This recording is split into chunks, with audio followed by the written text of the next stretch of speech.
Estamos com o Horizonte Debate e hoje o nosso tema são os 20 anos do Exame Nacional do Ensino Médio, que não importam nada os últimos 20, já que esse é o primeiro que você vai fazer.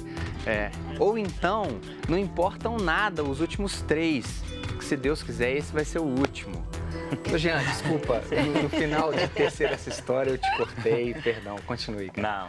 Não, era só para ilustrar aí o exemplo, né, da questão da construção da argumentação, né, que a nossa escola teve o prazer, né, de contar com a sua participação no debate bilíngue, em que, né, nós tínhamos ali as duas línguas sendo colocadas ali para o estudante à prova. Eu acho assim, aquele friozinho na barriga, aquela ansiedade, que é a mesma ansiedade, eu acho aquele mesmo friozinho que ele vai sentir, né, no dia que ele for fazer o Enem. Tanto no primeiro como no segundo dia, né? E essa construção da argumentação que não se dá, né, somente pela questão da língua portuguesa, pelo uso da língua portuguesa, mas também da língua, né, inglesa aí nesse caso. E eu penso nessa ideia mesmo de que a escola não é só esse local em que ele vai fazer muitas e muitas provas, esse treino, né, esse treino constante.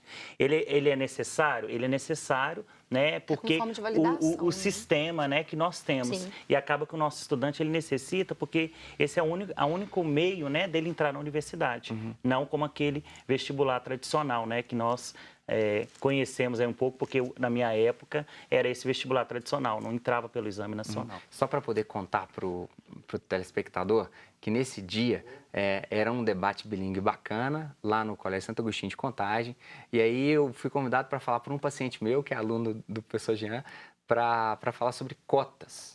E aí era um debate internacional, como um modelo, né, internacional, onde a meninada vai de terno, gravata, é mó legal o negócio. E aí a gente ficou falando em inglês para a meninada, defendendo ou não as cotas, né? Ana, sim? O que esse jovem vai encarar domingo agora, 1h da tarde? O que vai estar o papel na frente dele? O que ele vai ver? Ele Prestação vai ver, de serviço. Talvez a maior barreira da vida dele nesse momento, né? Então, ele tem que tomar muito cuidado, porque essa questão do início de algo, por mais que a gente fale que não seja, a gente sabe que na cabeça deles é isso. É a grande decisão, é o grande desafio que ele está enfrentando, que às vezes é minimizado por muitos que já passaram. Que isso aí é ridículo. E que, na verdade, ele vai ali para um momento decisivo da vida dele. Para ele, é talvez o maior e o mais difícil momento que ele está passando, né? Então, ele tem que tomar muito cuidado, porque essa ansiedade, às vezes, faz ele esquecer de coisas que são, tipo, básicas, né? Por exemplo, levar caneta, verificar a identidade um dia antes. Às vezes, a barreira com a prova ela é tão grande, mas tão grande, que o aluno esquece o comprovante de inscrição. Aí sai correndo, volta em casa para buscar. Relógio, celular, não é para levar essas coisas. Não tem necessidade, porque de qualquer forma ele vai chegar. Ele vai ter que né? tirar. Ele vai ter que tirar, coloca num saquinho. Vai ficar preocupado lá, se, né? Não tem necessidade daquilo, né? O pai já sabe onde é que ele está, ele não... Ali, naquele momento, é o único compromisso que ele tem no dia. Então, nesse domingo e o próximo, o único compromisso que ele tem é com o futuro dele. Então, ele não tem que pensar no churrasco, ou no aniversário, ou no fulano que convidou. Não tem. Então, não tem por que levar essas coisas que só são distratores e que só servem para gerar mais ansiedade. Porque aí, antes da prova, tá lá e mexe no celular. Deixa eu passar a bola, porque eu perguntei pro Rafael com relação à família. Uma dica para a família, Rafael, assim, nesse domingo de manhã. Primeiro, assim, o apoio, né, e tranquilizar, né? Não é chegar e falar, olha... Vai lá, você estudou, agora você tem que dar conta, não começar com muita promessa também. Olha, se você passar, a gente vai vir com isso para você, a gente vai te presentear com isso, com aquilo. Fazer, né, aquilo que a gente estava conversando, cálculo, né, a federal. Se você está na federal, não tem que pagar, então a gente consegue bancar um carro. Isso é uma pressão a mais, mesmo fazendo a prova. No meio da prova, pensar o carro, nossa, eu não posso ter mais essa questão. A Ana está dizendo, é a barreira mais difícil. Aí ele já está imaginando que atrás da barreira tem um carro. Nossa, não estou conseguindo essas questões, não vou conseguir meu carro. Então, assim, de fato focar naquilo. E a família, ela tem que ajudar e tranquilizar o tempo todo, né? Porque é aquilo, assim... Já tem, é o que a Ana falou, tem todo o peso que ele carrega, né? Dali pra frente, isso pode definir meu futuro e tal, por mais que seja aquilo, assim. A gente não acredita que seja 100%. Eu, por exemplo, não acredito que seja é a definição do seu futuro, né? E a escola também, ela não é uma instituição que ela está aí para o Enem apenas. Né? A escola, ela está para outras coisas. O Enem faz parte de uma dessas coisas. Mas... E aquele pai que pensa assim, meu filho é perfeito, meu filho é lindo, todo mundo pensa desse jeito. Meu filho é perfeito, lindo, inteligente, já deu, bobagem. Ele só vai lá assinar o nome dele e pronto. Não deu. Cuidado. Cuidado, porque isso aí, gente, desde a da educação infantil, eu falo sempre assim, chega o pai lá na escola para matricular na educação infantil, sempre com papo assim, ai, meu filho é muito inteligente, já desbloqueia o celular sozinho, né? E vem com os papos de criança, né? Já consegue fazer isso, já consegue, e com essa autoconfiança demais. Essa autoconfiança também é perigosa e muito para a criançada, assim, para os jovens que vão fazer a prova, para a família. Tem muito adolescente que vai fazer a prova sem querer fazer a prova. Às vezes é uma cobrança que vem ali. A gente tem muitos jovens que querem, por exemplo, uma área profissional que não vai passar necessariamente pelas universidades, né? Então, vamos supor que a gente, sei lá, tem um jovem que quer ser padeiro, quer ter uma padaria e tal, e a família não entende isso, não concorda com isso. Então, tem essa pressão da família. A menina que criou, por exemplo, foi criada próximo de um salão de beleza, né? Tem um tanto de curso de maquiagem bacana que não necessariamente ela precisa fazer uma graduação de estética por aí. Exatamente. Agora, puxando um pouquinho já do que a Ana e do que o Rafael colocaram, na hora que a Ana disse assim, é uma barreira. Mas o menino que nunca olhou para cima, talvez ele não sabe a altura da barreira e lá na hora da prova, ele vai pegar uma questão de português, que é uma questão que é a página inteira da questão. O que esse menino vai encontrar na prova no domingo? É uma prova que dá para fazer, assim, bobagem? Sim, 5 horas de prova. Nós estamos aí com um exame, né, que desde 2009 ele passou por uma reformulação totalmente diferente. É um exame que vem aí mais conteudista. Então, desde 2009, ele tem aí adotou a TRI, né, a teoria de resposta ao item, e essa teoria de resposta ao item, aí nós podemos pensar numa régua. Pensa numa régua e ali o 500, ele está no meio, né, a medida estabelecida em 2009. Então, para baixo de 500 estão aquelas questões mais fáceis, né, e acima de 500 estão aquelas questões que poderíamos dizer assim, mais difíceis.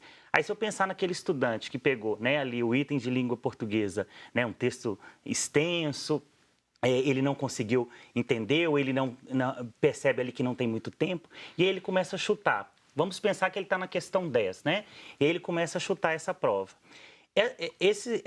Ele pode ter acertado, vamos pensar aí, 5 questões, e outra pessoa pode também ter acertado 5 questões, mas as notas no final elas não serão iguais, né? Até mesmo porque, se ele acertou 5 questões fáceis, eu penso numa coerência pedagógica, nessa coerência ali de que ele acertou as mais fáceis, ele não acertou as mais difíceis. Então, a nota dele pode ser superior àquele que acertou fáceis e difíceis, né? Porque aí eu penso que dentro disso, naquela escala estabelecida, né, nesses intervalos de 100 em 100, ele não consegue, né, estabelecer uma coerência para o exame. Então, o que é essa TRI que foi assumida desde 2009 e que vem aí, e que aí é o que eu falei no início, né, de que precisa mesmo, o Enem tem aí essa previsão de mudança até 2021, dessa questão da matriz, porque ela se tornou essa coxa de retalhos. Sim. Então, nesse pensamento aí, né? Ana, esse menino vai encontrar uma prova, como é que eu posso dizer assim? Não, é tranquilo, são 5 minutos para cada questão.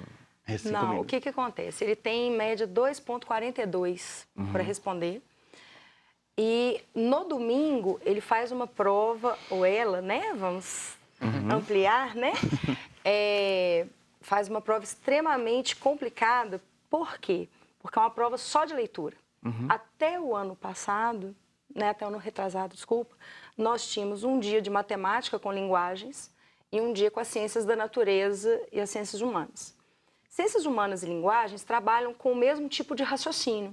Muita leitura, muita interpretação, respostas longas com textos longos para cada questão.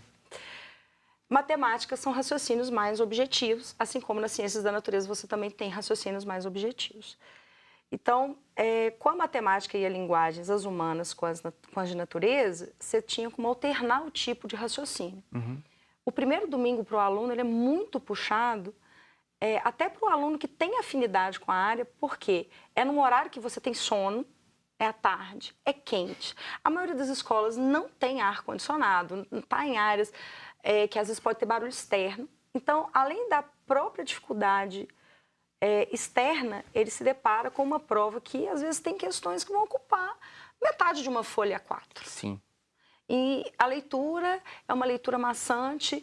A prova de história, por exemplo, muitas vezes, a história está dentro das ciências humanas, né? A gente não consegue, às vezes, distinguir muito, mas tem algumas que são mais marcadas, né? Vamos pegar, às vezes, os textos relacionados à disciplina de história são textos que vêm de pós-graduação, são textos que, claro que cobrados dentro de uma perspectiva de ensino médio, mas o texto de referência, às vezes, são textos puxados. Os textos da linguagens são textos também que buscam alternância, mas uma alternância, assim, em alto nível, né? Você tem as questões de imagem, mas a média, assim, para cada 5 questões de leitura, você vai ter uma de imagem, porque a de imagem, normalmente, o texto não verbal, ele descansa. Quem que é o menino que se dá bem dentro desse contexto, Rafael?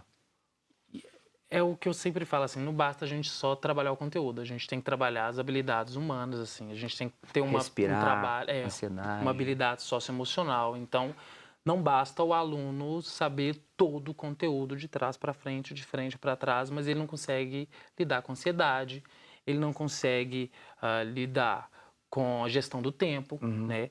Então, o aluno que se dá bem é o aluno que tem um conteúdo bem trabalhado ali nele, mas a gente também tem habilidades aí socioemocionais. Então, a gente tem memória, a gente tem controle da ansiedade, a gente tem um controle, a gestão do tempo, a gestão de recurso, né? A organização, que tudo isso que são habilidades que, para além da prova, né, a gente utiliza no dia a dia. Por isso que é muito importante que nas escolas este trabalho seja tão valorizado quanto o trabalho da questão de conteúdo. Sim. Eu vou voltar no terceiro bloco, eu acho que com algo parecido com isso aqui, prestação de serviço mais um pouquinho. Nós vamos para um breve intervalo, rapidão. Voltamos daqui a pouco.